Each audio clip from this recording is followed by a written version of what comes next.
Our next presenter is Dr. Jennifer Mattei.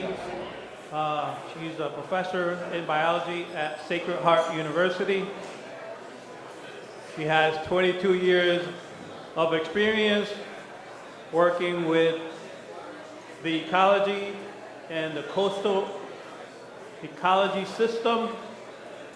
After completing her master's of forest science at Yale, a PhD in ecology and evolution at Stony Brook, Mattei was a postdoc at Rutgers University, where she was part of the team scientists to be first successfully restore coastal woody shrub habitats on top of the closed section of the largest landfill in U.S.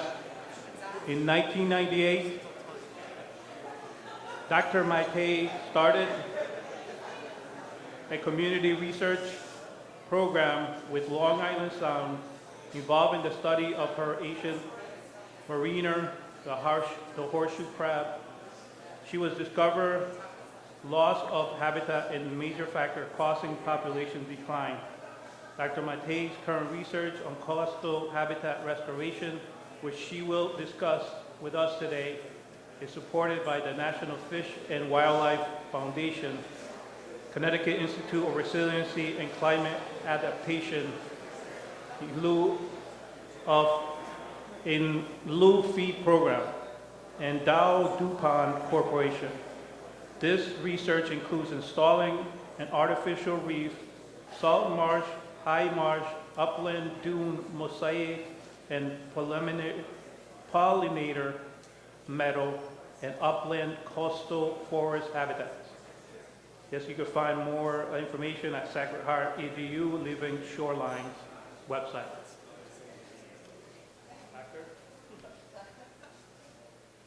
Hello.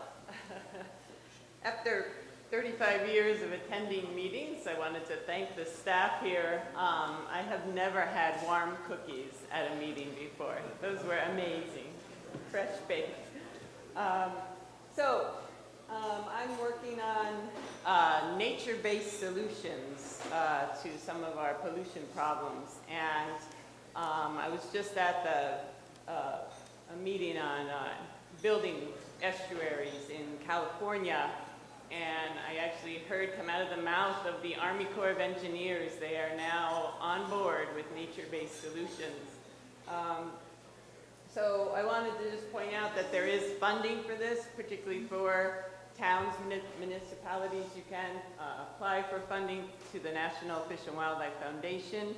You can apply for Connecticut in lieu fee funds. This is a fund that's managed by Army Corps, and through Audubon, they look at the possibilities of restoration using nature-based solutions, and they're more than willing to fund that.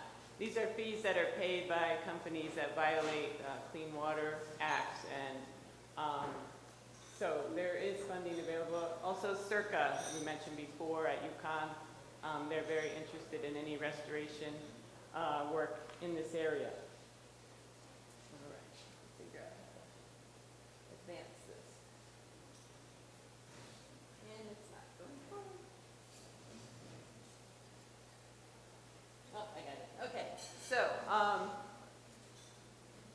so the restoration and preservation of marshes is imperative. The summer reading for you guys, you should buy The Marsh Builders by Sharon Levy. If you ever wondered what the history of sewage management, where it came from, where the first guy who made pipes, you know, what was the first toilet, she spends like 4 chapters at the beginning of her book discussing since the 1700s how we've managed waste and how did we get here. So it's very interesting. And then ultimately,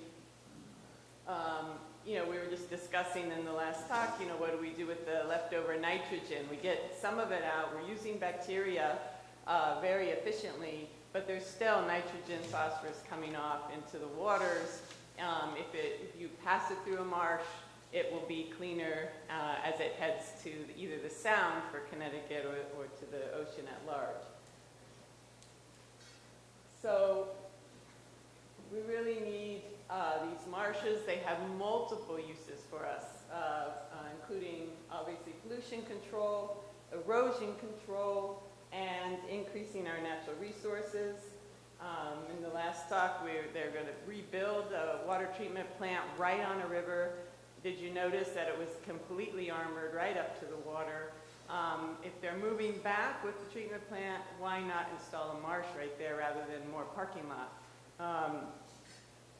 It's really important in this era of climate change. The marsh provides us resiliency. It will still be there when the floodwaters recede, and it holds the sediments and increases our ability to recover. So I work at the red dot at the bottom of the screen there. It's Stratford Point. It was a former gun club owned by Remington Arms. They have shot guns there for 50 years. It closed in the 80s.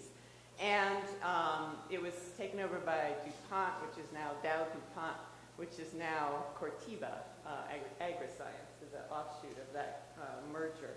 And so they were responsible through regulations with DEEP to remediate. And so what was left was an area that was in need of restoration. And you'll notice that there's a wildlife management area, Wheeler Marsh and Stuart McKinley Marsh nearby. And so this is a critical area to join together with those marshes.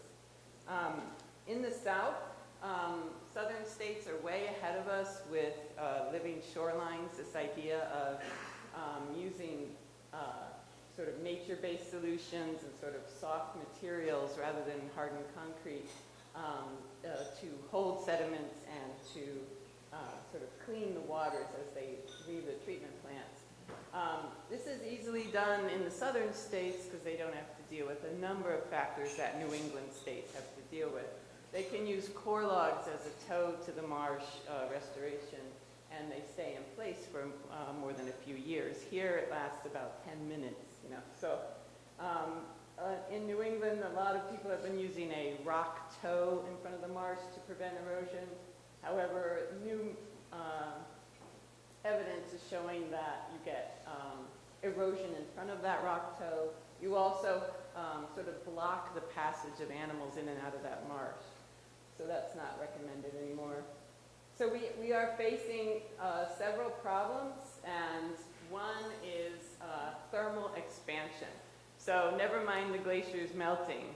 What's happening is the water expands as it heats, and that's causing sea level to rise right in our backyards here. There's also sort of normal storm events, nor'easters, are causing erosion of the marshes that are still in existence, and so those are the most damaging. Just a windy day can cause a lot of erosion. So this is a typical pattern of the storm coming in. In particular, we have even more problems in the sound because as the nor'easter comes through, it pushes the water against the coast of Connecticut and Westchester County, and it piles the water up, and it gets higher there than, say, in the eastern part of the sound. And we have ice. So this was 2015, where it was the coldest winter on record, and the ice can chew up the shoreline as well. And so in New England, then we have large tidal ranges as well. So when you get the lower marsh to start to grow and restore, you also have to think about the high marsh areas. We have high density of people that are building homes right into that high marsh area, or where there should be a coastal forest or a dune system. We have people. We also have groins, seawalls, and hardened structures. And so this is the site at Stratford Point where you can see the eroding shoreline. And that was 2010. Landscape engineering is a field sort of emerging where we're trying to use new materials and sort of old technology with new technology and try to come up with solutions. This was a flex tube or a geo tube, they're called. It's actually made out of plastic, and they fill it like a tube sock, but they fill it with sand. They anchored it in, covered it over, planted it. This was 2011. Anyone remember what happened in 2012? Hurricane Sandy. So, and we also had, right before that, we had a Hurricane Irene, and both storms took out that structure. So it was bad timing to a certain extent, but it was also not thinking about each of these habitats that should be there separately. And which one should we install first? So we know how to take these habitats apart and build over them. How do we put them back? And in what sequence? And so this is the site now, just in front of the homes going up the shoreline. There was a fringing marsh, extensive fringing marsh. There's only about 10% of it left now, and this has nothing to do with remediation. This is just erosion and climate change. So you can see the old peat matrix there holding the sand, and it would be a great buffer, but it's slowly eroding away. And why it's eroding away is because we've done away with one of the habitats. This is a rare habitat. It's called an oyster reef. The Connecticut shoreline used to be surrounded by oysters. You have to go back to the early 1800s to find the records of oysters. And basically we ate them all, and then we took out all the shell. And so we're left with a barren and flat coastline. So in 2014, we applied for permits to try to put in an artificial oyster reef. So this will, the intent was to abate wave energy, to just slow it down before it hits the shoreline, and to allow for sediment accumulation rather than having the sediment stripped away. It also allows for the marsh to regrow by protecting the plants behind it. Everyone was really nervous about this. What if, the reef balls sink? What if they're thrown onto the homes? What if, all the what ifs?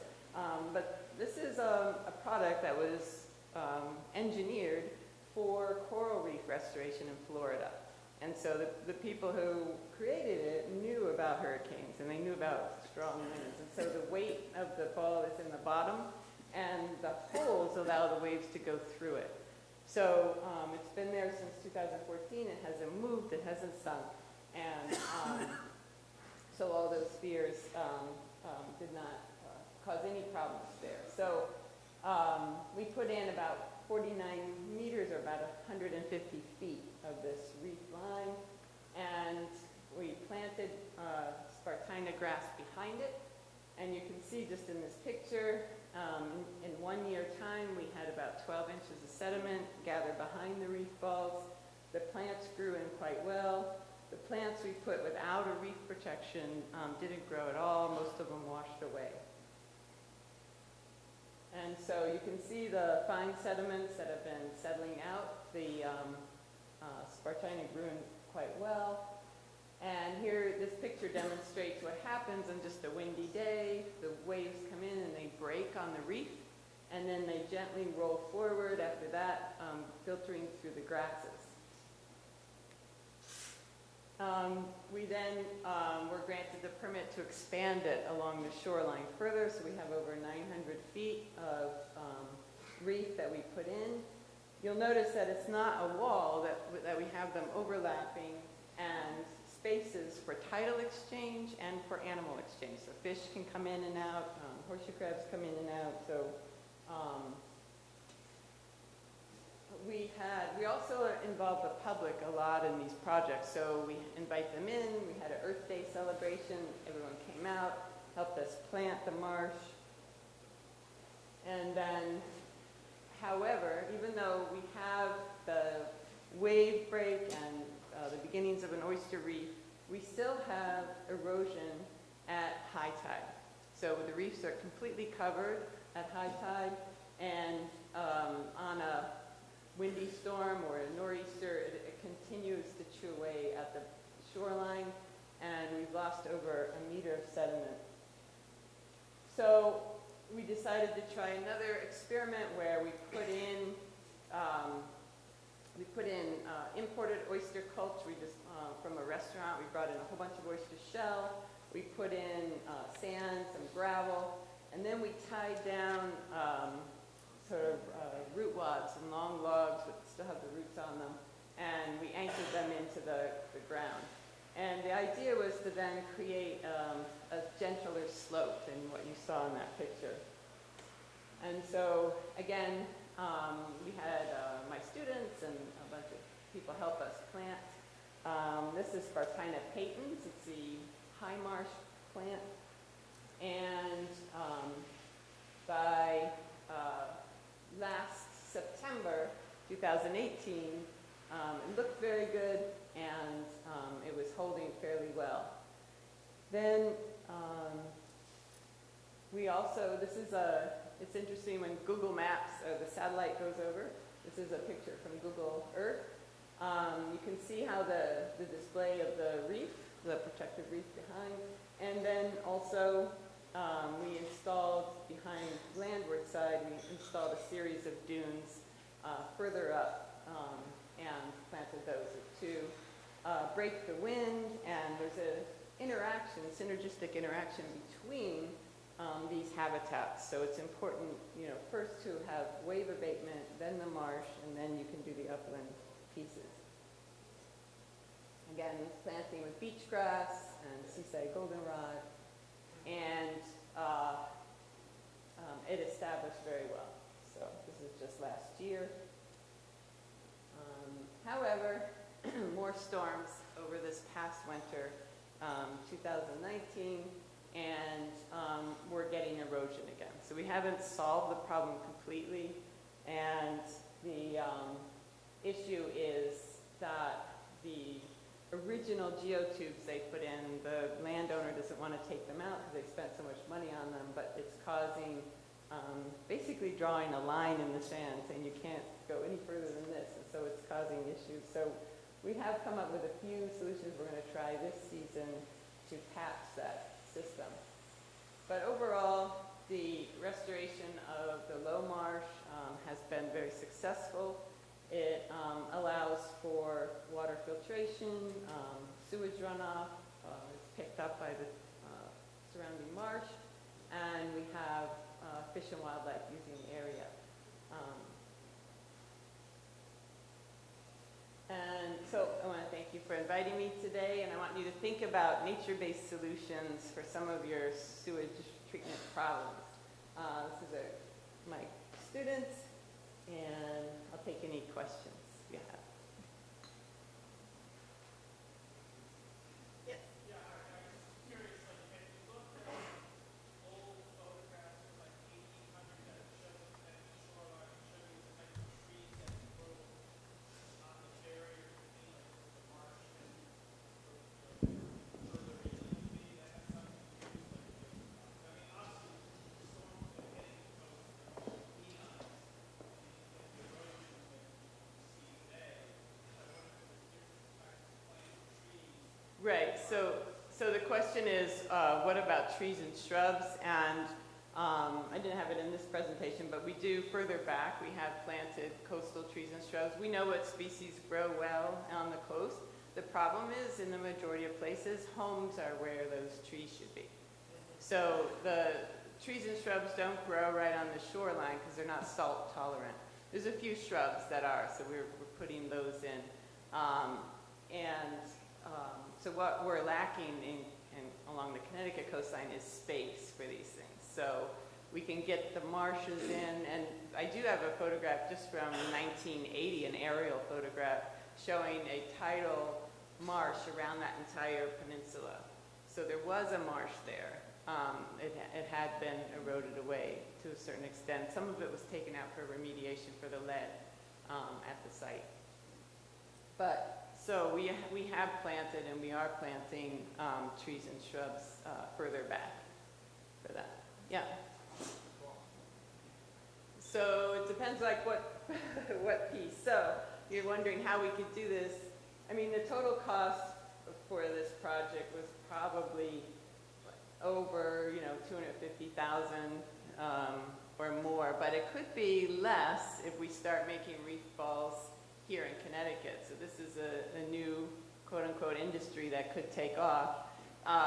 There's a teacher at Sound School in New Haven who bought the mold from the company in Florida, and he's making a slightly smaller ball, and he's trying to set them with oyster, and they're setting them in the water deeper to grow, you know, they completely covered with oysters. So the oyster will clean the water of all the algae as well, so that's what they're working on. So it is possible to buy the molds and have the production much cheaper. From Florida, it was for the larger reef ball that you see in this shot, it was $350 per ball, and then trucking it up here from Florida is the cost. Yeah. Could you please speak to the permitting of the reef balls and then Right. permitting of nature-based solutions versus hard infrastructure? So permitting is supposed to be getting easier. We have a certificate of permission, which before you start your project, you meet with Army Corps of Engineers. I met with Rose, I guess her last name is, but so anyway, so she would tell us, oh, this is a restoration, so you just need a COP. If it's a larger project that doesn't involve, I don't know, it's up to Army Corps as to which permit you have to apply for, but so we ended up with a COP, and we worked with DEEP to have it permitted. And so the first line was experimental, and we kind of had to promise to take it out if it caused problems or something like that. So, but it took us about a year. So we had to have a public meeting, and we had to have meetings with just about every federal agency you could imagine. And so it was a bit arduous, but now that they're supposed to streamline living shoreline projects, so it's supposed to be easier. And what was your other question?